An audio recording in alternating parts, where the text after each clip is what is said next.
Hey guys, in this video, I'll show you how to fix low Wi-Fi signal strength on Windows. All right, let's get started with the video. First, go to Search and type CMD. Then right-click on it and select Run as Administrator. Once Command Prompt opens, type ipconfig/flushdns and press Enter. After that, type netshay winsock reset and press Enter again.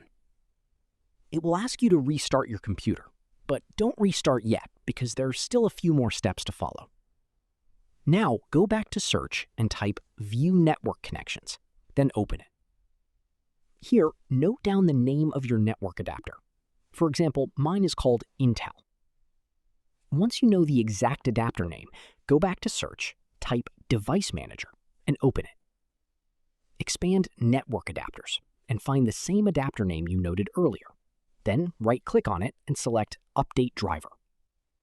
First, click Search Automatically for drivers to make sure the latest driver is installed.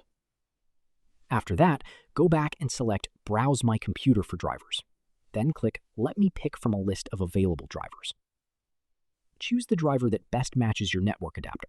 Then click Next and install it.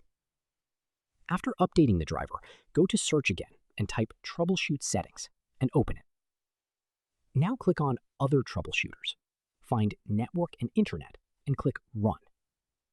Let Windows scan your system, and if it finds any problems it finds, follow the on-screen instructions to fix them. Once you complete all these steps, restart your computer. In most cases, the problem should be fixed.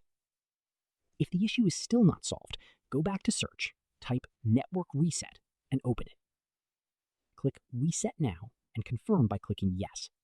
This will completely reset your network settings and usually fixes any remaining issues. And that's it.